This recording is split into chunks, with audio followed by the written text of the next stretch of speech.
नमस्कार, जय हिंद। उज्जवल भारत के आज इस नए एपिसोड में आपका हार्दिक अभिनंदन एवं स्वागत है। साथियों, आज मैं बात करूंगा बिहार की राजनीति पर और उसका क्या प्रभाव पड़ेगा उत्तर प्रदेश की राजनीति पर। इन दोनों विषयों पर आपसे बात करूंगा। दोस्तों, जब से बिहार का रिजल्ट निकला है उसके बाद से ऐसा लग रहा है जैसे विपक्ष के ऊपर पहाड़ टूट पड़ा है। आरजेडी में घरेलू विवाद नजर आ रहा है, घर में लड़ाइयाँ शुरू हो गई हैं और होनी भी चाहिए और इसलिए होनी चाहिए कि जब अनाप शनाप पैसे किसी के घर में इकट्ठा करके रख दिया जाता है तो नेचुरल है कि उन बेटों में आपस में उन पैसों के लिए लड़ाई होगी ही, वर्चस्व के लिए लड़ाई होगी ही। श्रीमान लालू यादव जी ने बहुत मेहनत करके जो पैसा अथाह धन कमाया, अब उस पैसे को लेकर एक राजनीतिक वर्चस्व को लेकर उनके परिवार में घमासान छिड़ गया है और भाई भाई में लड़ाई हो रही है, भाई बहनों में लड़ाई हो रही है। एक तरीके लड़ाई क्या, रोना पीटना मचा हुआ है। लेकिन इसमें सबसे अगर ईमानदार व्यक्ति हैं तो है राहुल गांधी जी। वो जिसके परिवार में चले गए, जिसके साथ चले गए, वहाँ ये होना ही है। और श्रीमान राहुल गांधी जी जब से रिजल्ट निकला है वो बिल्कुल नज़र नहीं आ रहे हैं, बड़े आराम में हैं। और उन्होंने एक लाइन पहले ही कहा था, अब भी कह दिया कि मैंने पहले भी कहा था कि चोरी हो रही है, वोट की चोरी हो रही है, और वो साबित हो गई। एक लाइन कह के वो विदेश में हैं या शायद विदेश से आ गए और आराम में घूम रहे हैं। उनके जितने सिपा सलार हैं वो परेशान बदआवाज घूम रहे हैं। उनको ये नहीं समझ में आ रहा कि कहना क्या है, हमको जवाब क्या देना है, मीडिया को क्या जवाब देना है, प्रेस को क्या जवाब देना है। वो बदआवाज घूम रहे हैं। लेकिन कांग्रेस के नेता श्री राहुल गांधी जी अपने आप में मस्त हैं और जनजी को, नौजवानों को भड़काने का काम कर रहे हैं। दोस्तों, रोज कहते हैं कि सड़क पर निकलो। मुझे पुरानी एक पिक्चर का सीन याद आता है। वो शोले पिक्चर का था जिसमें असरानी जी दो लाइन बनाकर जेल में आते हैं और कहते हैं कि हम अंग्रेजों के ज़माने के जेलर हैं, आधे उधर जाओ, आधे इधर जाओ, और जो बच्चे हैं वो मेरे पीछे आओ। राहुल गांधी जी के न साइड में कोई है, न उस साइड में कोई है, और बचा कोई है ही नहीं। लेकिन उस सब का आह्वान करते हैं कि सड़क में निकल आओ। और जब वो पीछे पलट के देखते हैं तो वो अकेले खड़े हुए हैं या वो देखना नहीं चाहते हैं। तो उनका तो अपना एक मजाक चलता रहता है, वो मस्त रहते हैं। और मैंने पहले भी कहा था कि वो जिसके साथ हो लेते हैं उसको समाप्त कर देते हैं। वो जब तेजस्वी यादव जी के साथ गए तो मैंने पहले कहा था कि उनके समाप्ति के दिन अब आ गए और हार जीत का उनके ऊपर कोई फर्क नहीं पड़ता। राहुल गांधी जी अपने आप में मस्त व्यक्ति हैं, उनके ऊपर कोई फर्क नहीं पड़ता। उनको पहले से मालूम था कि मुझे हारना है, इसलिए उसकी कोई तकलीफ नहीं हुई। तकलीफ उसको होती है जो आशा करके बैठता है। अब मैं आता हूं उत्तर प्रदेश पर। उत्तर प्रदेश में श्री अखिलेश यादव जी को मैंने पिछले एपिसोड में कहा था कि इन्होंने ऐतिहासिक गलती किया जो बिहार में चुनाव प्रचार में चले गए। लेकिन उनकी मर्जी, वो भी राष्ट्रीय अध्यक्ष हैं, वो गए वहाँ प्रचार किए। उस प्रचार में जितनी मेहनत किए, 24-25 सभाएं उन्होंने किया, उसमें से 20 से 22 लोग हार गए। उसके बाद जी अब उनको जवाब देना है तो वो कह रहे हैं कि ये हजम नहीं हुआ, ये रिजल्ट हजम नहीं हुआ, और अपनी जान बचा रहे हैं। लेकिन उनके साथ समझ नहीं आ रहा है कि बिहार में एक ऐसी परिपाटी चला दिया ओवैसी जी ने जो उत्तर प्रदेश के लिए बहुत ही घातक साबित होगी। वहां ओवैसी जी ने सीधे सीधे कहा, मुसलमानों को भड़काया कि आप दरी बिछाने के लिए नहीं हो, आप अपना हिस्सा मांगिए।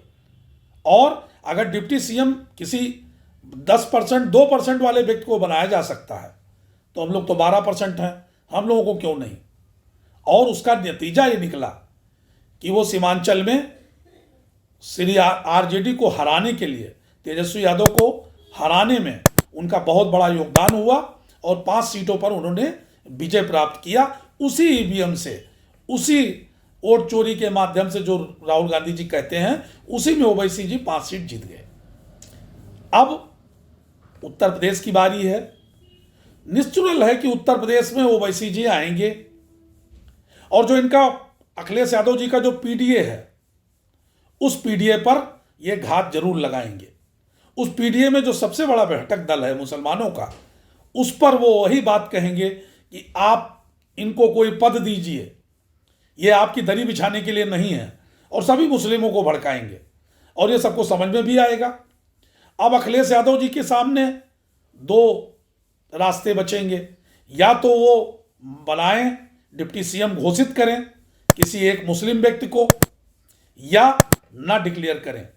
अगर कर दिए तो भारतीय जनता पार्टी तैयार बैठी हुई है, वो कहेगी देखिए एक मुस्लिम को उन्होंने बना दिया डिप्टी सीएम, अब धीरे धीरे ये मुस्लिमों का राज यहां कायम करेंगे। अगर इन्होंने ओवैसी साहब की बात ना मानी तो ओवैसी साहब आजकल मायावती जी के साथ हाथ मिला रहे हैं, बढ़ा रहे हैं, पता चल रहा है। अगर वो कहीं मायावती जी के साथ चले गए, और चले भी जाएंगे अगर अखिलेश यादव जी ने मना कर दिया तो बहन मायावती जी इस समय बहुत सक्रिय हैं, लगातार मीटिंगें कर रही हैं और 2027 तक के लिए उन्होंने अपना प्लान तैयार कर रखा है। इसी इरादे से वो ओवैसी साहब को मिलाने की कोशिश कर रही हैं। अगर ओवैसी साहब और मायावती जी मिल गई तो ये निश्चित रूप से है कि अखिलेश यादव जी का पीडीए तार तार हो जाएगा, टूट टूट के बिखर जाएगा और अखिलेश यादव जी को फिर से एक बड़ी हार का सामना करना पड़ेगा।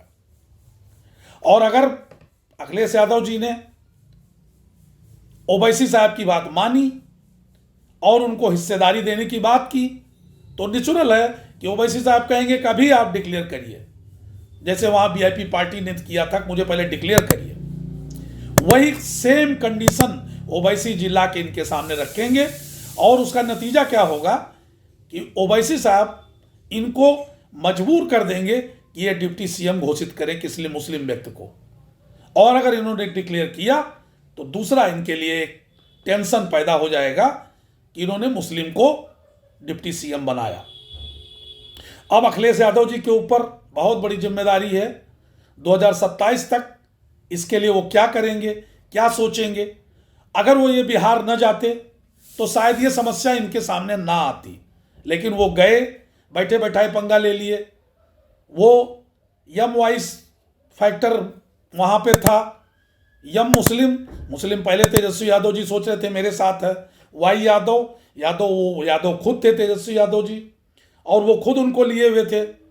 तो अखिलेश यादव जी किस जात को समझाने गए थे बिहार में, मेरे समझ में नहीं आया। सिर्फ साथ देने गए और उस साथ के चक्कर में एक पंगा लेके चले आए, एक रास्ता दिखा के चले आए कि आप उत्तर प्रदेश में भी यही काम करिए। अब उत्तर प्रदेश की राजनीति जब भी 27 में शुरुआत होगी, आज से ही मोहरे सजने शुरू हो गए हैं। मायावती जी अलग मोहरे सजा रही हैं, भारतीय जनता पार्टी नेचुरल है, अपनी एक हिंदुत्व की भाषा चल रही है, एक लॉ एंड ऑर्डर की भाषा चल रही है, जिसके मामले में जैसे बिहार में रंगल राज की बात होती थी, वैसे यहाँ मुलायम सिंह जी और अखिलेश यादव जी के शासन की बात होती है। इस पर योगी जी घेरेंगे। और अगर कहीं ओवैसी जी को लेके इन्होंने ये कह दिया कि मैं इनको डिप्टी सीएम बनाऊंगा या इनकी एक पार्टी के किसी व्यक्ति को सीएम बनाऊंगा, डिप्टी सीएम, तो एक बहुत बड़ा भूचाल उत्तर प्रदेश में आएगा और भारतीय जनता पार्टी इसको लेके इतनी तेजी से दौड़ेगी, इतनी तेजी से चलेगी कि देखिए ये मुस्लिमों का राज बनाने जा रही है, और जिसका नुकसान सीधे सीधे श्री अखिलेश यादव जी को होगा। आज जो बिहार में ये स्थिति हुई है, ये जहां पर भी हुई है, जिस तरह से विपक्षी दल खुलकर एक कास्ट, एक वर्ग को खुश करने के लिए दौड़ते हैं, इससे हिंदू और इकट्ठा होते हैं। यही बिहार में हुआ, वहाँ महिलाओं ने साथ दिया, युवकों ने साथ दिया भारतीय जनता पार्टी और एनडीए का, और उत्तर प्रदेश में फिर यही दोहराने वाला है। इसलिए अखिलेश यादव जी को अभी से इस रणनीति पर काम करना चाहिए कि अगर ओवैसी जी ने यहाँ पे बाधा डाली और डालेंगे ही, तो उसका क्या जवाब देना है, इनको साथ में रखना है या बहन मायावती जी के साथ चले जाने देना है, खुद अकेले लड़ना है। और कांग्रेस को लेके बहुत ज़बरदस्त इनको सोच विचार करना है, क्योंकि राहुल गांधी जी फिर वही काम करेंगे, अखिलेश यादव जी के कंधे पर लग के अखिलेश यादव जी की मिट्टी पलीत कर देंगे, क्योंकि उनके ऊपर कोई फर्क नहीं पड़ता। यहाँ पर वो शून्य पहले से ही हैं, वो अगर हार भी जाएंगे तो उनके ऊपर कोई फर्क नहीं पड़ेगा, लेकिन अखिलेश यादव जी का इसके ऊपर बहुत बड़ा असर पड़ेगा। अब यहाँ की राजनीति उत्तर प्रदेश की क्या होगी, आगे आगे देखिए क्या होगा। लेकिन ये जरूर है कि अब एक पीडीए का रास्ता बहुत कठोर और बहुत ही कठिन निकलने वाला है, होने वाला है। इस पे कैसे अखिलेश यादव जी विजय प्राप्त करते हैं, ये देखने का विषय होगा। मिलते हैं फिर अगले एपिसोड में, तब तक के लिए नमस्कार, जय हिंद।